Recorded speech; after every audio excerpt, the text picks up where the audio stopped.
안녕하세요. 서울 창업허브와 함께하는 디자인 싱킹 고객 중심의 창업교육 48회차 유통채널의 선정의 그 실제입니다. 여러분, 실제라고 하니까 좀 더 우리가 리얼하게 피부에 와닿는 내용이 좀 있을 필요가 있어요. 무슨 얘기냐면 보다 우리가 피부에 가깝게 내가 유통을 접해서 유통채널을 다룬다라는 관점에서 봤었을 때 꼭 알아야 될 상황을 정리를 하는 순간이 온 겁니다. 실제로 현실과 응용을 한다는 부분에서 피부에 와닿는 거는 이런 거예요. 벤더나 도매 시스템을 어떻게 활용할 것인가, 그들을 어디서 만나고 그들과 어떻게 대화를 하고, 그들을 활용하기 위한 어떤 전략적인 도구들은 뭐가 있는가라는 걸 고민을 해볼 필요가 있는 거죠. 그 다음에 관련돼서 실제로 잘 나가고 있는 유통채널은 어디서 이렇게 우리가 벤치마킹을 할 것인가라는 부분도 한번 짚어볼 필요가 있는 거죠.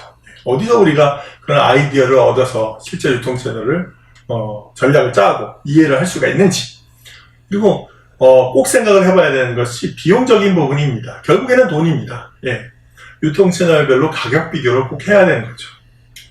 그런 부분도 매우 중요한 요건이고요. 수수료라든지 여러 가지 유통체계에서 어떤 이해관계들을 관여하느냐가 현실적으로 가격을 결정하는 데 영향을 많이 주겠죠. 그래서 먼저 벤더 및 도매 시스템을 활용 방안은 보면요, 이건 케이스 바이 케이스라는 거예요. 현실은 정답이 딱 하나로 있는 게 아니지 않습니까? 그럼 어떤 케이스들이 있냐? 종합몰 등의 주류 유통채널은 내가 직접 운영을 하라는 겁니다.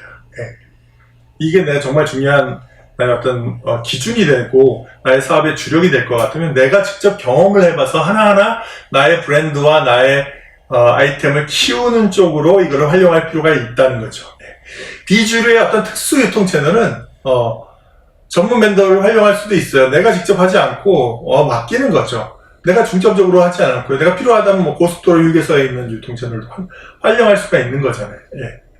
내가 직접적으로 많이 활용을 덜 하게 되는 어떤 일부의 어떤 복지몰을 활용하게 된다 할지, 어떤 전문몰의 일부를 활용하게 된다면 그런 거는 전문 벤더를, 그 전문성을 가진 벤더를 활용하는 게 낫지, 내가 집착할 필요가 없어요.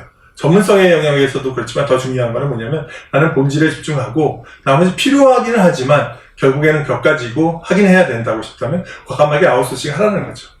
더군다나 제품과 또 내 하는 아이템 기획이라든지 필요하면 어떤 수입해서 내 아이템과 어떤 결합하거나 활용을 한다는 부분이 있는 상황이라면 그것에 집중하시라는 거죠.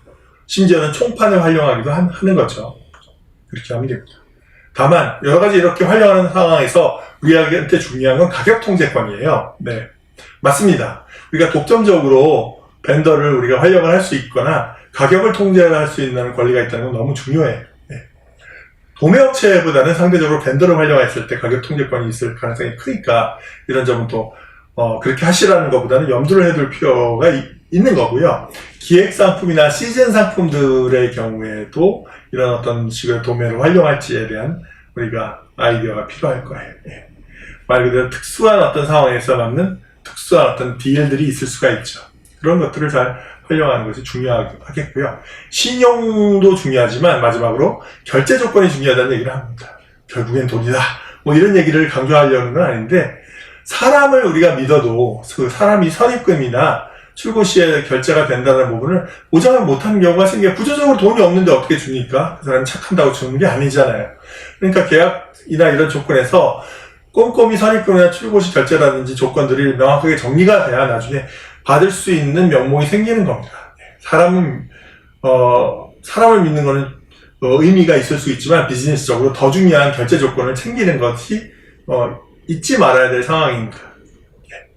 그래서 유통채널의 그 현실 두 번째는 어떻게 이들을 모집할 것인가라는 거예요. 우리가 흔히 얘기하는 거에서 어떻게 모집하면 좋을까 하면은 막막하게 생각하실 수도 있는데, 간단하게 그냥 SNS를 잘 활용하시면 돼요. 키워드 이런 거 치세요. 도매, 유통 치세요.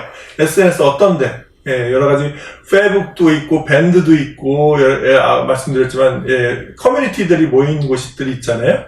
그런 것에 활용을 해서 키워드를 치다 보면 상품 공급처들이 나오는 거죠. 그 활동하고 있는 벤더들이 나오는 거죠. B2B 도매몰이라든지 회원제 폐쇄 도매몰이라든지 네이버 유통 카페, 네이버 밴드, 카카오 오픈 채팅방, 뭐 이런 것들이 있을 수가 있어요. 이런 것들을 효과적으로 활용하는 게 너무 중요하다는 말씀을 드리고 싶고요. 베스트 상품에 대해서 우리가 벤치마킹을 해야 된다. 유통 채널이 어떻게 상품에 대해서 히트가 나오고 있는지를 기록 트랙 레코드를 가지고 있는지 보면요. 오픈마켓, 소셜커머스, 종합몰들도 카테고리를 가지고 있고요. 다 있어요. 네이버 쇼핑이나 다나와들은 전문 가격 비교 사이트잖아요. 이걸 해서 여기서도 봐야 되고, 예, 도매국이나 워너플랜 등은 도매 사이트의 또 가격도 한번 봐야 될 필요가 있고, 해외 오픈마켓에 동행을 알고 싶다면 라쿠텐이라는 타오바오라는 아마존, 이베이 등도 우리가 보실 필요가 있겠죠. 그렇습니다. 이상의 뭐 다양한 케이스들에 대해서 우리가 종합 수출하는 어떤 알리바바나 메이드 인 차이나닷컴의 어떤 수출에 관련된 부분의 사이트도 보겠고요. 이 종합적인 부분을 우리가 이해를 하고 있는 게 되게 중요한 것 같습니다. 네. 참, 일본에 갈 경우에는 여기 보면 아이디어 생활용품 몰이 있다고 추가적으로 나와 있죠. 네. 아이디어 생활용품 몰에 대한 또 벤치마킹은 일본의 그런 다양한 아이디어를 우리가 볼 수가 있고, 유통채널과 어떻게 붙여 있는지를 살펴볼 수가 있다는 말씀을 드리는 거죠. 네. 그 다음에 현실적으로 말씀드린 거, 돈, 저가입니다. 유통채널별로 가격 비교가 매우 중요해요. 핵심입니다. 모든 유통업체랑 MD들은 최저가를 요구합니다. 유통채널별로. 예, 다 그렇게 하기 십상이에요. 현실로 우리가 브랜드를 키우고 우리만의 가치를 높여서 하고 싶다 그래도 그런 최저가를 요구하는 부분이 있습니다.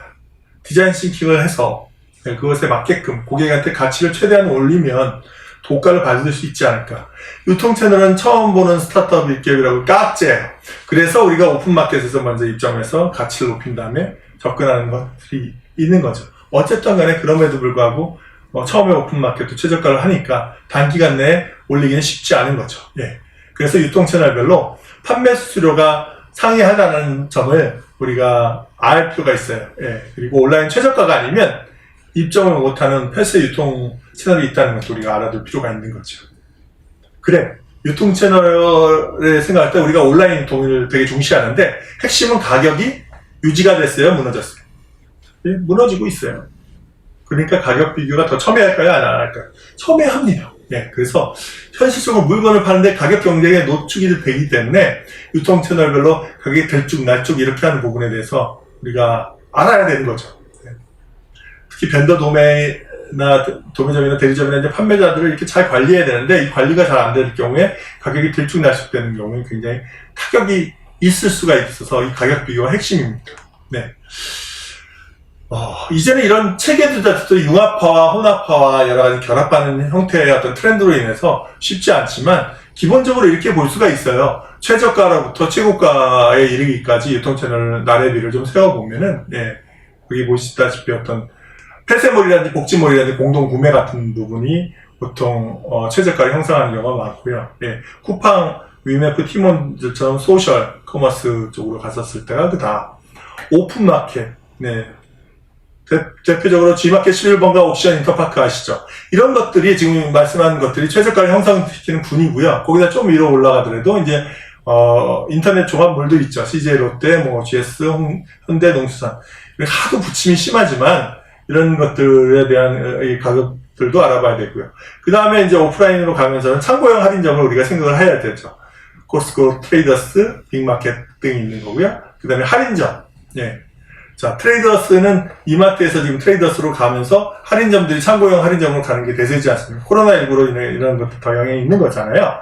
롯데마트나, 예, 홈플러스라든지, 뭐 이런 것의 기존 점들이, 상대적으로 고가를 하고 있지만, 이제 좀 더 힘들어지는 경향성도 있고, 중형 슈퍼, 편의점 백화점들도 연결시킬 수 있는데요. 예, 이런 것들이, 저가로 갈수록 이제 먹히고, 고가로 갈수록 힘들어지고 있는 어떤 트렌드를 우리가 읽을 수가 있는 겁니다.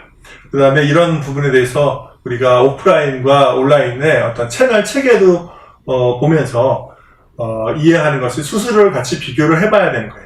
단순히 가격만 싸다는 게 가격만 알아서 되는 게 아니라 수수료가 얼마를 까지고 내가 거기서 마진을 얼마 받을 수 있지? 결제 조건은 어떻게 되지? 라는 부분을 우리가 같이 염두를 해둘 때 실제적으로 현실적인 비즈니스가 가능할 거라고 생각합니다. 그래서 유통 채널의 선정의 실제는 우리가 디자인 싱킹을 해서 우리가 이해하고 있는 고객이 정말 원하는 것에 맞춰서 설계를 해주고 싶다는 어떤 방향성과 그건 우리가 머리에서 생각을 하고 감정적으로 느끼는 거죠. 근데 발에서 딱 닿아 있는 현실의 어떤 가격적인 결정 문제, 협상의 문제라는 부분들이 이게 대비가 되면서 그런 것들을 같이 고려해 줄 때 진짜 멋진 작품이 나올 수가 있다라는 얘기를 꼭 드리고 싶습니다. 유통채널 선정의 실제 우리가 꼭 알아야 될 툴이자 여러분들의 무기가 될 수 있다고 생각을 합니다. 이상 참고를 해주시기 바랍니다. 수고하셨습니다.